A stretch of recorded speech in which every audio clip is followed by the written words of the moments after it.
Hi everyone, thanks for joining me today for the preview video for this crab apple blossom that I am drawing with colored pencils.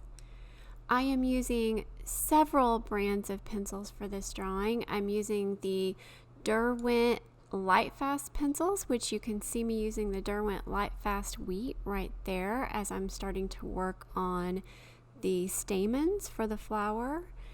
I also used some of the Derwent drawing pencils, also Prismacolor Polychromos and Luminance, and I am drawing this on Rising Museum Mount Board 2-ply from Legion paper. So I decided for this drawing to start working on the stamens first because I think it's a lot easier to draw those first rather than trying to work around them and draw them in later. And also, they're probably the hardest part of this drawing. There's just so much detail in there, and you want to make sure that they look really nice and crisp and sharp. So I wanted to work on those first and get them kind of out of the way, and then I did come back at the end of the drawing and add a little bit more detail and sharpen them up a little bit more. I was using a lot of the Polychromos pencils to get the sharp details there. I was using the red violet, the walnut brown, and also magenta. Now you can see me starting to come around and work on the main flower. The pencil you can see me using there is the Polychromos light magenta, just to get that all outlined. It makes it a lot easier to see what you're doing. I used the same technique over and over for all of these petals, and that was I used a white Prismacolor pencil to burnish the paper, so pressing really hard with that white pencil so that when I came back over with my pink pencils that the color wouldn't stick in those areas. The harder I press with the white pencil, I can maintain a really bright white area, or in some cases I was just putting a light layer down so that the pink wouldn't stick as well, but it would still show up some, so I would have a lighter pink, and it just created a lot of variation in those petals. But I was really just going back and forth between two main colors there. After I burnished with the white, I was going over everything with the Polychromos middle purple pink, and the variation in color you see there mostly comes, or I guess it's more of a variation in value, and that just comes from that pencil not sticking as well on the areas where I put the white pencil down first. So just kind of splotching and dotting that white around on those petals, not putting it everywhere. And then I was also coming back through with that light magenta on some of these petals as well. So really those three colors, white, middle purple pink, and light magenta. It can be hard to find really great pinks with your colored pencils, and Polychromos has some really good ones. So now you can see me starting to dissolve the colored pencil pigment using Gamsol odorless mineral spirits. This is just a solvent that dissolves the pigment and creates a really nice base for me to come back over with my next layers. This is always a part of my process in my drawings. Gives me a really nice painterly look and doesn't take too long.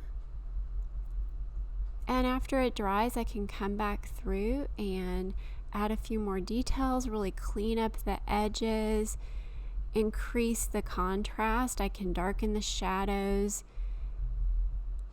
brighten the highlights, basically just add another layer of pencil all over everything just to smooth things out and bring back some of the vibrancy that I lose when I dissolve that pigment. Typically, I'm drawing a lot more contrast than I do on that flower, so that was a little bit of a challenge for me. These little flower buds were a lot easier because they're just a lot darker and have quite a bit more contrast.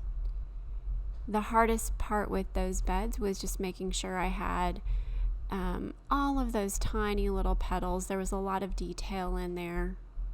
I didn't try to make them perfect to the reference image. I just got them close. You can see me using that white pencil once again to burnish where I want those petals to stay nice and bright.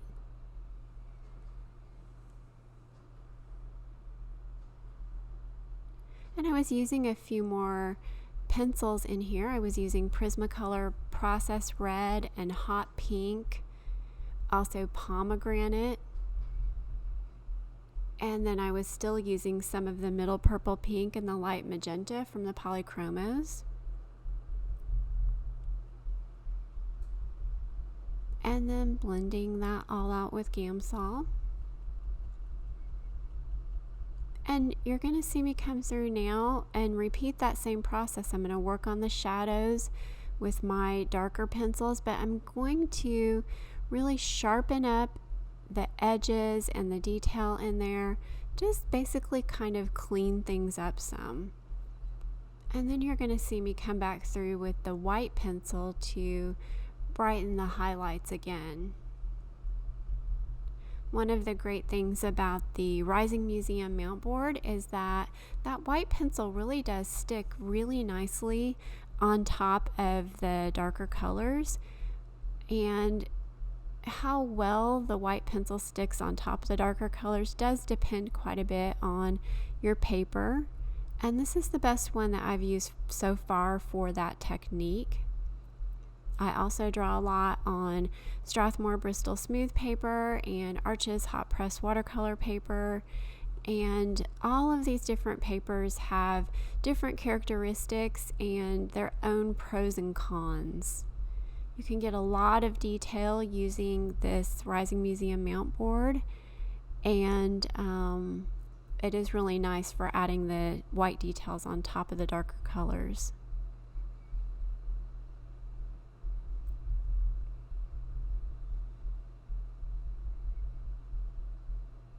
So it's really just the same process over and over. I'm going to use slightly different colors depending on what I'm seeing in the reference.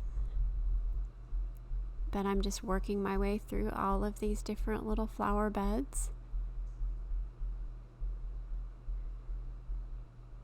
I took the reference image for this drawing myself from a tree that I have growing in my front yard, which is full of these beautiful pink blossoms every spring, but they only last for about a week, so it's kind of nice to draw this one and always have it.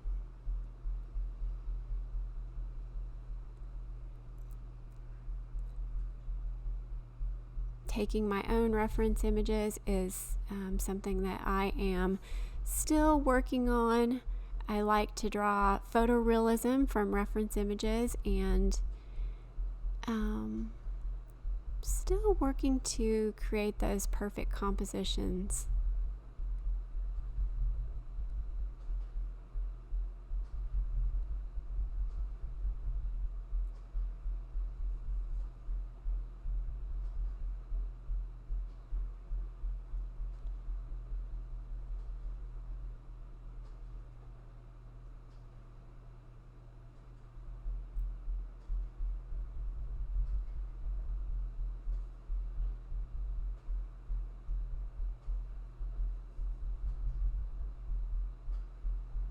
This is just a layering process, and I will continue to go back and forth as many times as I need to. You can continue to reapply Gamsol and more layers of pencil until you're happy with the drawing. I typically do that step once, I just put down a really nice layer of pencil, blend over with Gamsol, and come back through with my final layers. But occasionally I will still reapply the Gamsol and do more layers of pencil if I'm noticing some graininess in my drawing, or if I'm having trouble getting a smooth look. I can always blend that out with more Gamsol, and I can even use something called a scrubber brush, where I can really get in there and work to dissolve any kind of stubborn pigment. I did not have that in this drawing, and that's going to just depend on the pencils and the paper you're using and those combinations. Sometimes you'll get some stubborn pigment. And now I'm moving on to the leaves for this drawing, and there you can see me indenting the paper using the Polychromos. That was the olive green. I'm trying to remember what that's called. Permanent green olive. So I indented the paper using the permanent green olive, and that's because I wanted the veins in this leaf to be just a brighter green rather than white. You can see I also added some squiggly dots and details using the white pencil, just indenting the paper so that the pencil doesn't stick in those areas.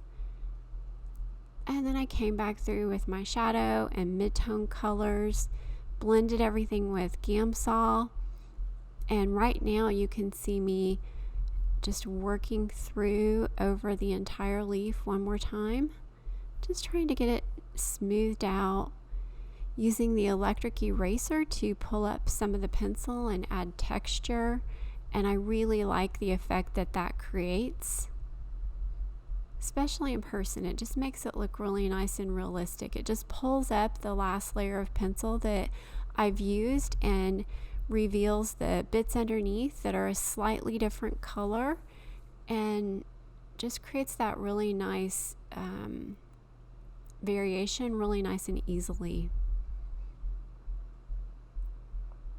This little leaf was slightly different colors, more of a soft brown. I used some violet grays. I used a Mars violet.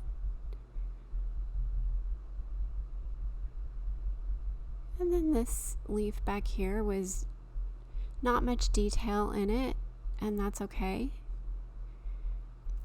Not every part of your drawing has to have the exact same amount of detail.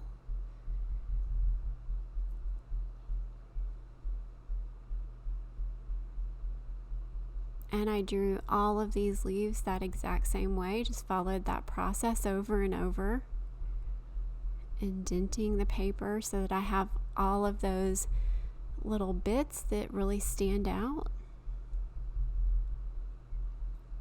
I was using a lot of the Derwent Light Fast Pine Green in these leaves, and also Prismacolor Olive Green, and then of course that Polychromos Permanent Green Olive.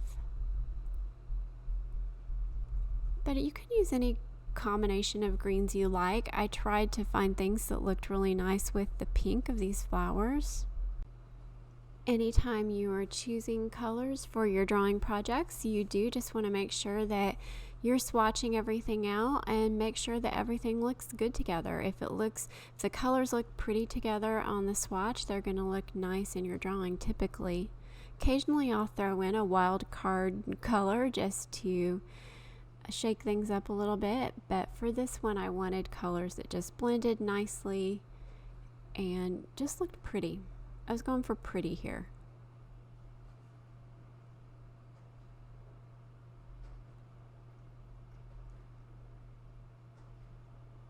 And just a couple more little leaves to draw, and then I'm going to finish up by adding a little bit more detail to those center stamens.